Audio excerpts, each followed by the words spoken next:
स्वाध्यायः परमः। Doctor Baba Saheb Ambedkar open university.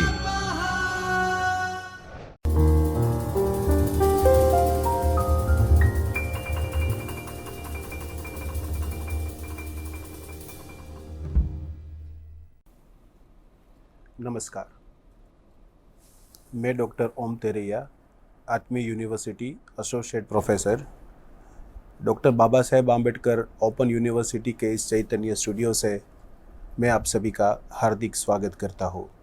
आज हम SY BA के एक कोर्स इंट्रोडक्शन टू स्टैटिस्टिक, उसके अंदर का एक टॉपिक जो है वो है लीनियर प्रोग्रामिंग, उसके बारे में आज हम बात करेंगे। तो आइए शुरू करते हैं कि लीनियर प्रोग्रामिंग क्या है। સુરેખ આયોજન, લિનિયર પ્રોગ્રામિંગનો અર્થ થાય છે સુરેખ આયોજન. સુરેખ આયોજનની અંદર બે વસ્તુ સમાયેલી છે. એક વસ્તુ છે સુરેખ અને બીજી વસ્તુ છે આયોજન. બે શબ્દ લિનિયર પ્રોગ્રામિંગ મેથડની અંદર સમાયેલા છે અથવા તો લિનિયર પ્રોગ્રામિંગ પ્રોબ્લેમની અંદર સમાયેલા છે. સુરેખનો મતલબ એ થાય છે કે એવું ઇક્વેશન, એવું સમીકરણ કે જેની અંદર ચલ એક્સ અને વાય આપેલા હોય, જેની કિંમત આપણે શોધવાની હોય. આયોજન એટલે કે એક એવા ચલનું આયોજન કરવાનું છે જે વાસ્તવિક પ્રશ્ન સાથે એ આયોજન, એ સમીકરણ જોડાયેલું છે.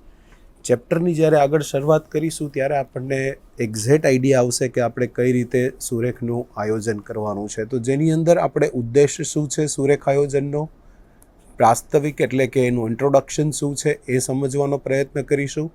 સુરેખ આયોજનનો અર્થ અને વ્યાખ્યા શું છે એ બરોબર સમજીશું. એમાં વપરાતા કેટલાક ઇમ્પોર્ટન્ટ ટર્મ્સ જે છે, પદો છે, કયા કયા છે એની પણ આપણે ચર્ચા કરીશું. સુરેખ આયોજનની ધારણાઓ કઈ કઈ છે, એના ઉપયોગો કયા કયા છે, એની મર્યાદાઓ કઈ કઈ છે, અને સુરેખ આયોજન સમીકરણનું, સમસ્યાનું ગાણિતીય સ્વરૂપ શું હોઈ શકે જેની પણ આપણે ચર્ચા કરીશું. સુરેખ આયોજનના પ્રશ્નની ઉકેલની રીત કઈ છે એ પણ આપણે સમજવા માટે પ્રયત્ન કરીશું.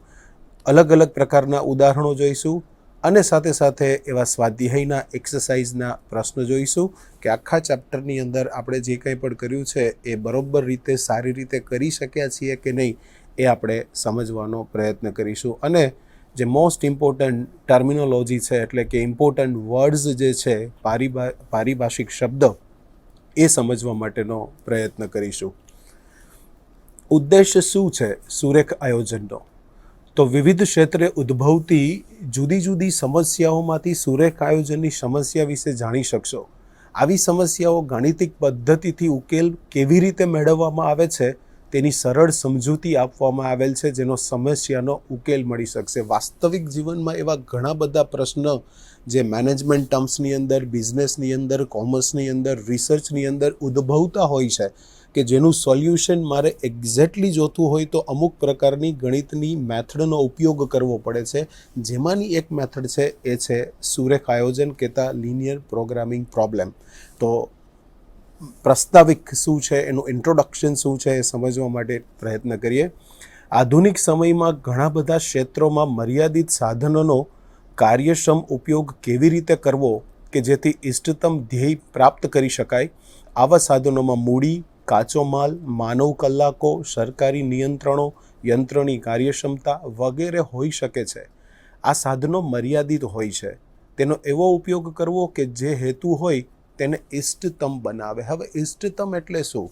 તો આ શબ્દ બહુ મહત્ત્વનો છે. આખા જ સ્વાધ્યાયમાં આ ઇષ્ટતમ શબ્દનો બહુ ઉપયોગ આવશે. ઇષ્ટતમ એટલે કે ઓપ્ટિમમ, જેને ઇંગ્લિશમાં ઓપ્ટિમમ કહેવાય. ઓપ્ટિમમ એટલે કે જો નફાની દ્રષ્ટિએ વાત કરીએ તો આપણો નફો છે એ હંમેશા મેક્સિમમ હોય, અને લોસની કે આવકની, ખર્ચાની દ્રષ્ટિએ જો વિચાર કરીએ તો એ હંમેશા આપણું મિનિમમ હોય. તો આપણે એ સમજવા માટે ટ્રાય કરીએ કે જ્યારે ઓપ્ટિમમ સોલ્યુશન એટલે કે ઇષ્ટતમ ઉકેલની વાત આવે તો એમાં બે પ્રકારના ઉકેલ હોઈ શકે. એક મેક્સિમમ મહત્તમ કે જેમાં નફાની વાત હશે, જ્યારે મેક્સિમમ શબ્દનો ઉપયોગ કરેલો હશે, મહત્તમ શબ્દનો ઉપયોગ કરેલો હશે. અને બીજું છે મિનિમમ. મિનિમમ એટલે કે મારો ખર્ચ છે એ કઈ રીતે મિનિમમ થાય, મારી નુકસાની કઈ રીતે હું મિનિમમ કરી શકું, આવક મારી જે છે એના કરતાં મારો ખર્ચ ઓછો થાય, એ પ્રકારનું જો હું કોઈ પ્રકારનું આયોજન કરું છું તો એ મારા ઉકેલને ઇષ્ટતમ બનાવે છે. એટલા માટે અહીંયા શબ્દ વાપરવામાં આવ્યો છે ઇષ્ટતમ. એટલે કે નફો હોય તો મહત્તમ કરવો અને ખર્ચ હોય તો ન્યૂનતમ કરવું, જે આપણે હમણાં જ વાત કરી. સુરેખ આયોજનનો સૌ પ્રથમ વખત ઉપયોગ 1974ના અમેરિકાના હવાઈ દળ માટે જ્યોર્જ બી ડેન્ઝિંગ અને માર્શલ વુડે કર્યો હતો.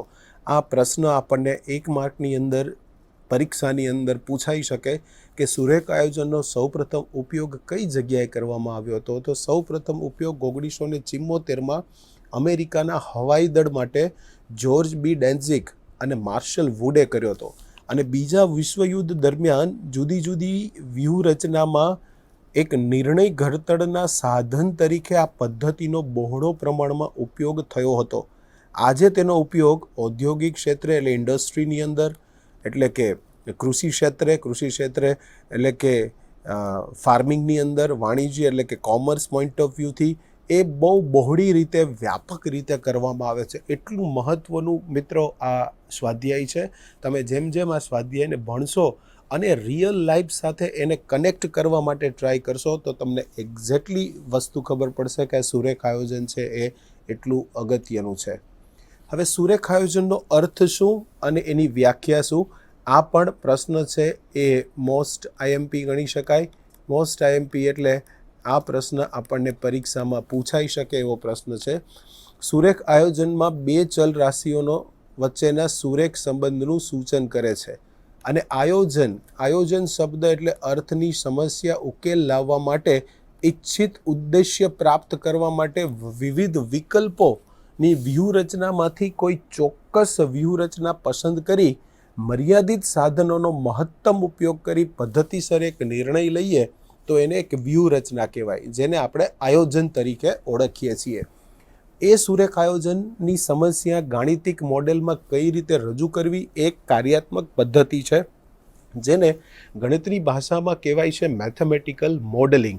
તો જેમાં સુરેખ સમસ્યાઓનો મહત્તમ નફો, એટલે કે કોઈ પણ રિયલ લાઈફનો પ્રશ્ન હશે, ઇન્ડસ્ટ્રી સાથે જોડાયેલો પ્રશ્ન હશે, તો બટ નેચરલ વાત છે કે નફો છે એ મહત્તમ કઈ રીતે થાય એના ઉપર આપણે ફોકસ કરીશું.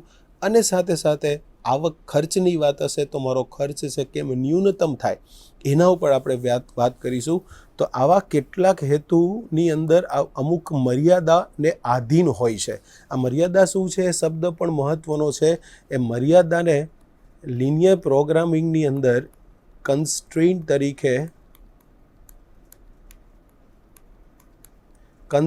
તરીકે ઓળખવામાં આવે છે. કન્સ્ટ્રેન્ટ એટલે કે મર્યાદા એટલે કે રિસ્ટ્રિક્શન. કે કોઈ પણ બિઝનેસની અંદર આપણી રિસ્ટ્રિક્શન હોય, મૂડીની અંદર પણ હોય, એ સ્ટોરેજ કેપેસિટીના પોઈન્ટ ઓફ વ્યૂથી પણ આપણી મર્યાદા હોય, માણસની કલાકોની પણ મર્યાદા હોય. આવી અનેક પ્રકારની મર્યાદાઓ હોય છે જે સુરેખ આયોજનમાં બહુ મહત્ત્વનો ભાગ ભજવતી હોય છે. તો આવો હેતુ કેટલીક મર્યાદાઓને આધીન હોય.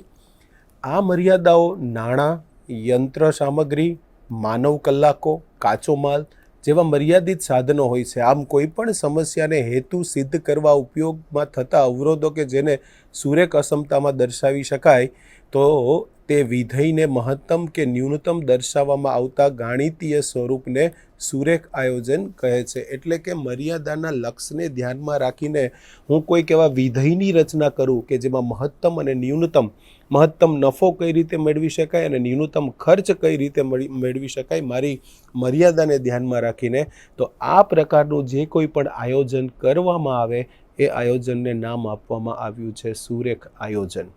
તો ફર્ગ્યુસન અને સાર્જન્ટ બે જણ શું કહે છે, એ બંને વૈજ્ઞાનિક હતા. એમનો મત એવો છે કે મર્યાદિત સાધનોનો અનેક રીતે ઉપયોગ થઈ શકતો હોય તેની ઇષ્ટતમ ફાળવણી એકમના કોઈ ચોક્કસ હેતુ એટલે કે મહત્તમ નફો, ન્યૂનતમ ખર્ચ કે ન્યૂનતમ સમય મેળવવાની એક પદ્ધતિ એટલે કે સુરેખ આયોજન.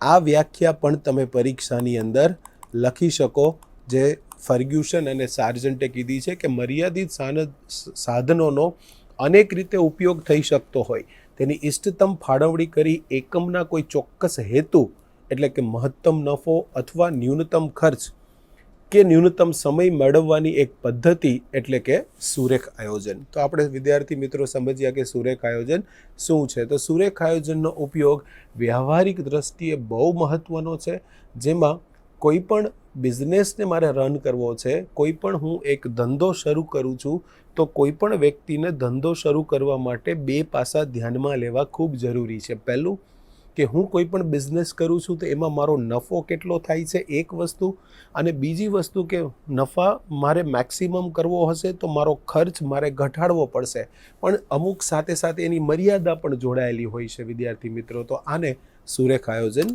કહેવામાં આવે છે, જેને મેથેમેટિકલ મોડેલિંગ ગણિતીય સ્વરૂપમાં એ પ્રશ્નને દર્શાવીશું.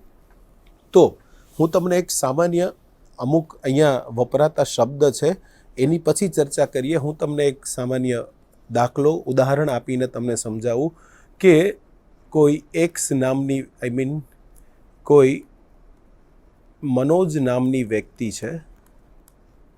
એ મનોજ નામની વ્યક્તિ કોઈ બિઝનેસ શરૂ કરવા માંગે છે. એ બિઝનેસ ટેબલ અને ચેર આ બંનેનું કોઈક જગ્યાએથી ટેબલ અને ચેર લઈને બીજી જગ્યાએ ટેબલ અને ચેર સેલ કરવા એક એવો બિઝનેસ સ્ટાર્ટ કરવા માગે છે. એની આગળ અમુક મર્યાદા છે. તો મર્યાદા કઈ? તો કે એમની આગળ પહેલી મર્યાદા છે કે એમની આગળ રૂપિયા માત્ર 50,000 રૂપિયા છે. બીજી મર્યાદા છે કે એ ટેબલ અને ચેર થઈને 10થી વધારે વસ્તુને સમાવી શકતા નથી, એટલે કે એની આગળ બીજી જગ્યાની પણ એક મર્યાદા છે. તો હવે વિદ્યાર્થી મિત્રો પ્રશ્ન એ થાય કે 50,000 રૂપિયામાં મનોજભાઈ કેટલા ટેબલ અને કેટલા ચેર ખરીદે જેથી કરીને એનો નફો એ મહત્તમ નફો થાય. હવે જે લોકો વ્યવહારુ છે એ પણ ઘણી જગ્યાએ થાપ ખાઈ જતા હોય છે, પણ જ્યારે તમે સુરેખ આયોજનનો ઉપયોગ કરો છો ત્યારે તમને એક બરોબર ચોક્કસ એની કિંમત મળતી હોય છે, જે અમુક ફોર્મ્યુલાને આધીન હોય છે, અને તમે એને અનુસરશો તો તમે તમારા નફાને મહત્તમ સુધી પહોંચાડી શકશો. તો આમની બે મર્યાદા છે. પહેલી મર્યાદા છે કે 50,000 રૂપિયા એમની આગળ છે. હવે એને જે કંઈ પણ કરવાનું છે 50,000 રૂપિયામાં ધંધો શરૂ કરવાનો છે. બીજું કે એમની આગળ જે જગ્યા છે, સ્ટોરેજ કેપેસિટી છે, જેને આપણે વેરહાઉસ કહીએ ઇંગ્લિશની અંદર, એ માત્ર 10 વસ્તુને રાખી શકે છે. 5 ટેબલ 5 ખુરશી, 2 ટેબલ 8 ખુરશી, 4 ટેબલ 6 ખુરશી, કોઈ પણ કોમ્બિનેશનની અંદર એ ટેબલ અને ચેર રાખે, પણ 10થી વધારે નહીં. હવે વિદ્યાર્થી મિત્રો એક ટેબલ ખરીદવા જાય છે મનોજભાઈ, તો ટેબલની કિંમત 2500 રૂપિયા છે, અને એક ખુરશી ખરીદવા જાય છે તો એક ખુરશીની કિંમત 500 રૂપિયા છે. તો એવા કેટલા ટેબલ અને કેટલી ખુરશી ખરીદે જેથી કરીને એનો નફો છે એ મહત્તમ નફો થાય. તો હવે આપણે ટેબલને જે છે એ એક્સ વેરિયેબલથી દર્શાવીએ. જોજો વિદ્યાર્થી મિત્રો, હવે પ્રશ્નને આપણે ગાણિતીય સ્વરૂપમાં રજૂ કરીએ છીએ. ટેબલને એક્સથી દર્શાવીએ, ખુરશીને આપણે વાયથી દર્શાવીએ. તો હવે આ એક્સ એટલે કે ટેબલ અને ખુરશી એ બંનેનો સરવાળો જે છે એ પૈસાનો 50,000 રૂપિયાથી વધવો જોઈએ નહીં. બીજી વાત કે એ કેટલા ટેબલ અને કેટલી ચેર ખરીદે, તો અહીંયા ટેબલ જે છે એ 2500 રૂપિયાના કેટલા ટેબલ અને 500 રૂપિયાની કેટલી ચેર ખરીદે, તો એ કિંમત 50,000થી વધે નહીં. એટલે કે આ સમીકરણ તો છે જ, પણ એની કિંમત પ્રમાણે વિચારો તો આપણું આ ફાઇનલ સમીકરણ થશે 2500x વત્તા 500y less than or equal to, શું કામે આ લેસ ધેન કે 50,000થી વધારે અથવા તો 50,000થી ₹1 એમની આગળ નથી, એટલે કે એમને બિઝનેસ શરૂ કરવો હશે તો ₹50,000 મૂડીમાં જ એમણે એમનો ધંધો શરૂ કરવાનો છે. તો ₹2500નું X નંગ ટેબલ, ₹500ના Y નંગ ટેબલ, એ બેયનો સરવાળો 50,000થી વધવો જોઈએ નહીં, એટલે કે સાઇન મૂકવાની છે less than or equal to. બીજું કે એમની આગળ જે કેપેસિટી છે ટેબલની અને ખુરશીની, એ ટેબલ અને ખુરશી 10થી વધારે સમાવી શકતા નથી. તો આ બીજું ઇક્વેશન બન્યું. આ આપણું પહેલું ઇક્વેશન છે, આ આપણું બીજું સમીકરણ છે. તો હવે એ કેટલું ટેબલ અને કેટલી ખુરશી ખરીદે, તો વાત આવી મેક્સિમમ. હવે એ વિધેયને આપણે ઝેડથી આખા જ સ્વાધ્યાયમાં દર્શાવીશું, એટલે કે મેક્સિમમ ઝેડ બરાબર આપણે લખીશું 2500, એટલે કે હવે પ્રોફિટની વાત પણ સાથે સાથે લઈ લઈએ. એક ટેબલ એ વેચે છે તો ₹500નો પ્રોફિટ થાય છે, અને એક ખુરશી વેચે છે તો ₹75નો પ્રોફિટ થાય છે.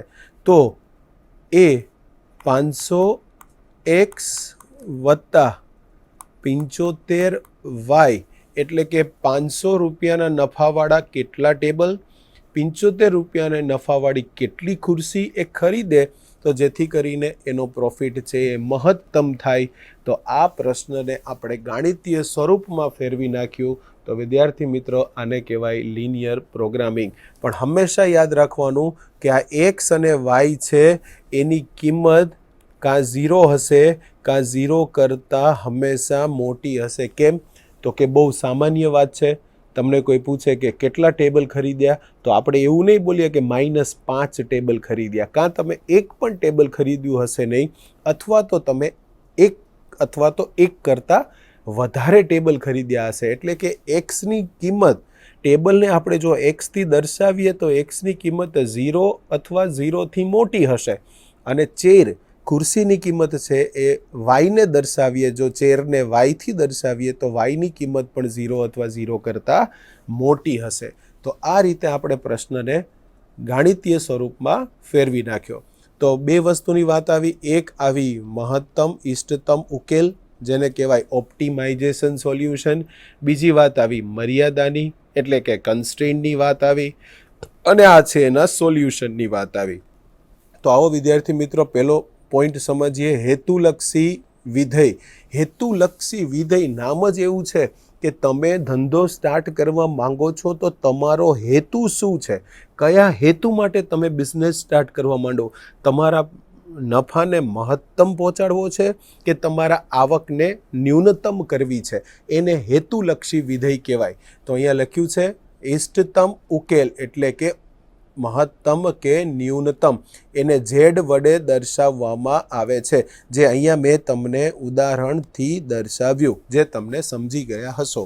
પ્રતિબંધકો, બાધકો એટલે કન્સ્ટ્રેન્ટ એટલે કે આ મનોજભાઈને બે મર્યાદા છે. રૂપિયા માત્ર 50,000 છે અને જગ્યા 10થી વધારે સમાવી શકે એટલી નથી. તો બે મર્યાદાને ધ્યાનમાં રાખી એ મનોજભાઈ એમનો ધંધો સ્ટાર્ટ કરશે. અને ઉકેલ, જે કંઈ પણ જવાબ આવે એને આપણે સોલ્યુશન તરીકે દર્શાવીશું કે કેટલા ટેબલ અને કેટલા ચેર ખરીદે. ફિઝિબલ સોલ્યુશન એટલે શું?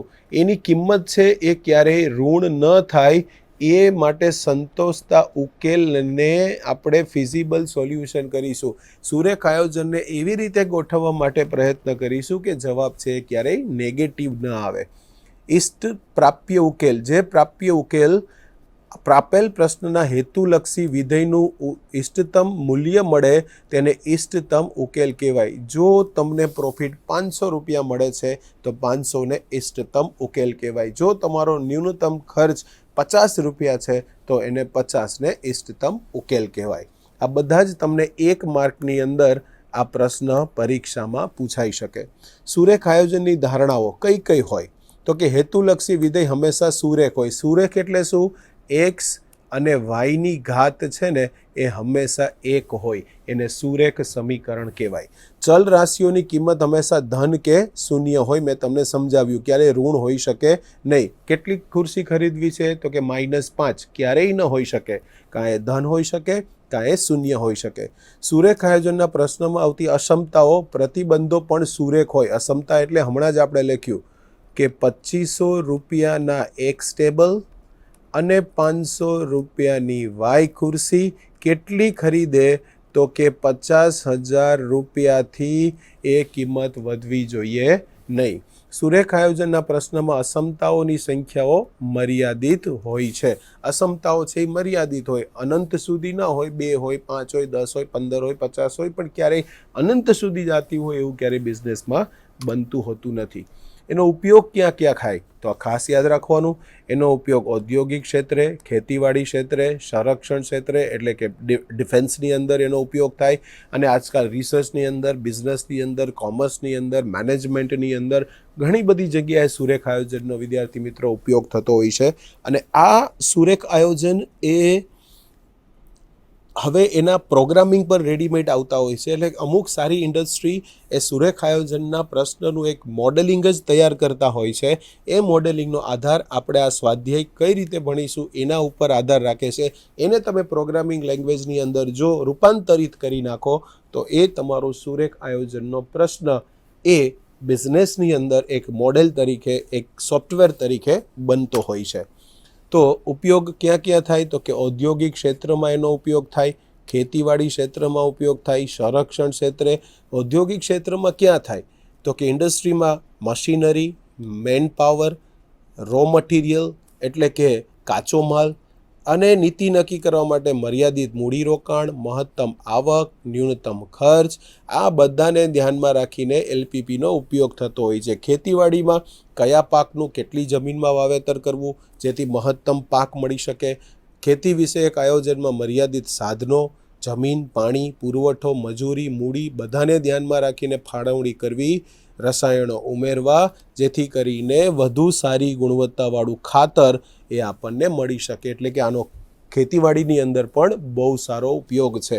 સંરક્ષણ ક્ષેત્રે આનો ઉપયોગ ક્યાં થતો હોય છે તો કે હવાઈ ક્ષેત્રમાં બળતણનો વપરાશ ન્યૂનતમ બનાવવા માટે શક્ય તેટલા ઓછા ખર્ચ, ઓછા નુકસાને સંરક્ષણ નીતિ નક્કી કરવા માટે ઉપયોગ થતો હોય છે. ઈંધણ ઓછું વપરાય અને સારી રીતે તમે એ હવાઈ શાસ્ત્રનો ઉપયોગ કરી શકો એ પ્રમાણે સંરક્ષણ નીતિ ઘડાતી હોય છે. ત્યાં પણ આ લિનિયર પ્રોગ્રામિંગનો ઉપયોગ થતો હોય છે. આહાર વિશે પણ ઉપયોગ થાય. કોઈ કેક બનાવી છે તો એમાં કેટલા પ્રકારનું પ્રોટીન હોય, કયા પ્રકારનું ફેટ હોય, કયા પ્રકારના વાઇટામિન્સ હોય, તો આહારની અંદર પણ એ ઉપયોગ થાય. અને અન્ય ક્ષેત્રમાં વાહન વ્યવહાર, નિયુક્તિ, શિક્ષણ, મીડિયા, રિસર્ચ જે આપણે વાત કરીએ એમ સુરેખ આયોજનનો ઉપયોગ થાય છે. હવે એની મર્યાદા જોઈએ કઈ કઈ તો સમજીએ. ચલ રાશિઓમાં સુરેખ સંબંધોથી જોડાયેલી હોતી નથી તેવા પ્રશ્નોનો સુરેખ આયોજન ઉકેલી શકાતા નથી. એટલે કે હેતુલક્ષી વિધેય અને અક્ષમતાઓ સુરેખ હોય, પરંતુ ઔદ્યોગિક અને ધંધાકીય એકમોને લગતા પ્રશ્નની ચલ રાશિઓ સામાન્ય રીતે સુરેખ સંબંધોથી જોડાયેલી હોય નહીં. વ્યવહારિક વાત છે. સુરેખ આયોજન રીતેનો પ્રશ્નનો ઉકેલ ફક્ત પૂર્ણાંક કિંમતોમાં જ મળે એવું બની શકતું નથી. કેટલી વખત ઇષ્ટતમ અપૂર્ણાંક પણ હોઈ શકે, એટલે 50.25 લાખ, 40.45 લાખ હોઈ શકે. સુરેખ આયોજનમાં ઉદ્ભવતા પ્રશ્નોમાં વખતો વખત સમય અનુસાર થતા ફેરફારો તથા અનિશ્ચિતતાને ધ્યાનમાં લેવાતા નથી. અને આંકડાકીય માહિતી તો અચળ જ હોય છે. ધારવામાં આવે છે વાસ્તવિક પરિસ્થિતિમાં માહિતી અચળ રહેતી નથી, કારણ કે જે પ્રમાણે પરિસ્થિતિ બદલાય, આજે એનો પ્રોફિટ છે તો આવતા મહિને આ મહિને સારો પ્રોફિટ છે, પણ આવતા મહિને એનો નફો એટલો બધો ના હોય, તો એ પણ પરિસ્થિતિ બદલાતી હોય છે. હેતુલક્ષી વિધેય હોય છે જેમાં વાસ્તવિક પ્રશ્નમાં એક કરતાં વધારે હેતુઓ હોય. ફક્ત એક હેતુલક્ષી વિધેય બનાવવું મુશ્કેલ હોય છે. સુરેખ આયોજન સમસ્યાનું ગાણિતીય સ્વરૂપ મેં તમને સરસ રીતે સમજાવ્યું. ફરી પાછું સમજીએ, જેમાં x1, x2, xn એ n ચલોની કિંમત શોધવાની છે. એટલે કે ખુરશી હોઈ શકે, ટેબલ હોઈ શકે, એ સંખ્યાઓ ધન સંખ્યાઓ હોઈ શકે કે ઋણ સંખ્યાઓ હોઈ શકે. આ પ્રશ્નની મર્યાદાઓને જુદી જુદી સુરેખ અક્ષમતાઓ હોઈ શકે અને એને આ રીતે દર્શાવાય. આપણે હમણાં જોયું z = c1 x1 c2 xn, આપણે આવું લખ્યું હતું. મેક્સિમમ ઝેડ બરાબર પ્રોફિટ હતો 500 રૂપિયાની કેટલી ખુરશી વેચે અને ટેબલ વેચે અને 75 રૂપિયાના કેટલા ખુરશી વેચે તો એનો પ્રોફિટ મહત્તમ થાય. તો 500 છે એ જે તે વિધેય માટેનો નફો છે, આ એક્સ છે એ ચલ છે, 75 છે એ ખુરશીની કિંમત છે અને વાય છે એ કેટલા નંગ ખુરશી છે એ આપણને દર્શાવે છે. તો C1 છે એ 500 તરીકે કામ કરશે, X1 છે એ ચલ તરીકે કામ કરશે. આ બધી શરતો છે જે હમણાં જ આપણે જોઈ કે ભાઈ એક્સ અને વાય ખુરશી અને ટેબલનો સરવાળો એટલે કે એ 10થી વધારે સમાવી શકતા નથી. અને બીજું જોયું હતું કે 2500 રૂપિયાના કેટલા ટેબલ અને 500 રૂપિયાની કેટલી ખુરશી ખરીદે જેથી કરીને એનું બધું જ કામ ₹50,000ની અંદર થઈ જાય. તો આને કહેવાય સુરેખ આયોજનની શરતો, તો જે અહીંયા આપણને દર્શાવવામાં આવ્યું છે. હવે સુરેખ આયોજનના પ્રશ્નના ઉકેલની રીતો કઈ રીતે આ પ્રશ્નને સોલ્વ કરી શકાય. તો પહેલું છે આલેખની રીત અને બીજું છે સિમ્પ્લેક્સની રીતે. અહીં આલેખની રીતનો પ્રશ્નનો ઉકેલ આપણે મેળવીશું. આલેખની રીતથી આપણે આખા સ્વાધ્યાયમાં પ્રશ્નનો ઉકેલ શોધવાનો પ્રયત્ન કરીશું. સુરેખ આયોજનની સમસ્યામાં ફક્ત 2 જ ચલ હોય ત્યારે તેનો ઉકેલ આલેખની રીતથી મેળવી શકાય છે. 2 ચલ હોય ત્યારે આ પહેલું સ્ટેપ શું તો કે આપેલા પ્રશ્નને ગાણિતીય સ્વરૂપમાં ફેરવો. મેં તમને મનોજભાઈનું ઉદાહરણ લઈને બરોબર સમજાવ્યું. દરેક અસમતાને સમતામાં દર્શાવી ઓછામાં ઓછા 2 બિંદુઓ મેળવો. એ હું આગળ તમને સમજાવીશ કે કઈ રીતે કરવાનું છે. આલેખ પેપર ઉપર યોગ્ય સ્કેલ લઈ મેળવેલ બિંદુઓની મદદથી સુરેખાઓ દોરવો. આપણે આલેખ ઉપર રેખાઓ દોરીશું એટલે કે એ રેખાઓ એક્સ અક્ષ અને વાય અક્ષને ક્યાં છેદે છે એને કહેવાય એ મદદથી સુરેખાઓ આપણે દોરવાની છે. અને અસમતામાં રહેલી નિશાઓને ધ્યાનમાં રાખી અસમતાઓ સંતોષે છે તે રીતે પ્રાપ્ય ઉકેલનો બહિર્મુખ પ્રદેશ એટલે કે એનું ફિઝિબલ રિજિયન કે એનો જવાબ છે એ આટલા પ્રદેશની અંદર આવશે જે આપણે સમજવાનો પ્રયત્ન કરીશું. આવા પ્રાપ્ય ઉકેલ ગણના પ્રદેશના શિરોબિંદુઓ મેળવીશું અને એનો કિંમત એ બધા જ જેના લીધે એક ફિઝિબલ રિજિયન બને છે, જે જવાબ જેની વચ્ચે સમાયેલો છે ઘેરાવ પ્રદેશની વચ્ચે, એ કયા બિંદુથી પ્રદેશ ઘેરાવ થયેલો છે એ બિંદુને ઝેડની અંદર મૂકીશું અને કિંમતમાં જે સૌથી વધારે નફા માટેની વાત હશે તો એને આપણે મહત્તમ ઉકેલ તરીકે કહીશું અને જો ખર્ચની વાત હશે તો કિંમત મૂકતા જે સૌથી ઓછી કિંમત હશે એને આપણે ન્યૂનતમ કિંમત તરીકે દર્શાવીશું. તો આ રીતે આપણે સુરેખ આયોજન શું છે, સુરેખ આયોજનનો ઉપયોગ કઈ જગ્યાએ થાય અને સુરેખ આયોજનને આપણે કઈ રીતે આગળ ઉકેલી શકાય એ મેં તમને સારી રીતે સમજાવ્યું. મનોજભાઈનું એક ઉદાહરણ લઈને એક ધંધો શરૂ કરવા માંગે છે. ટેબલ અને ખુરશી, મર્યાદા એમની આગળ છે 2, ₹50,000 જ છે. 10થી વધારે ટેબલ કે ખુરશી રાખી શકતા નથી. એક ટેબલ વેચે છે તો 500 રૂપિયાનો નફો થાય છે, એક ખુરશી વેચે છે તો 75 રૂપિયાનો નફો થાય છે. તો એને આપણે ઝેડના સ્વરૂપમાં મેક્સિમમ એટલા માટે કે નફાની વાત, જ્યારે મેક્સિમમ શબ્દ વિદ્યાર્થી મિત્રો સાંભળો એટલે સમજવાનું કે નફાની વાત છે. કઈ રીતે થાય જેની પણ આપણે ગણતરી છે એ આખા જ યુનિટની અંદર કરીશું. તો હવેના પછીના લેક્ચરમાં આપણે આ પ્રકારના સુરેખ આયોજનના લેક્ચરને કઈ રીતે દાખલાઓને ગાણિતીય સ્વરૂપમાં ફેરવી, વ્યવહારિક દાખલાઓ, વ્યવહારિક પ્રશ્ન હશે એને ગાણિતીય સ્વરૂપમાં કઈ રીતે ફેરવી શકાય અને એ પ્રમાણે એનું મોડેલિંગ બનાવીને આલેખ દોરીને કયા બિંદુને સમીકરણમાં મૂકીએ તો આપણને જવાબ મહત્તમ નફો મળે અથવા ન્યૂનતમ ખર્ચ મળે એ માટે આપણે આગળ વધવા માટે પ્રયત્ન કરીશું. તો નેક્સ્ટ લેક્ચરની અંદર ગાણિતીય પ્રશ્નને કઈ રીતે સુરેખ આયોજનના પ્રશ્નને ઉકેલી શકાય એ સમજવા માટે પ્રયત્ન કરીશું. તો આ સાથે આપણું સુરેખ આયોજનનો પહેલો લેક્ચર અહીંયા આપણે સમાપ્ત કરીએ છીએ. ધન્યવાદ. સ્વાધ્યાયઃ પર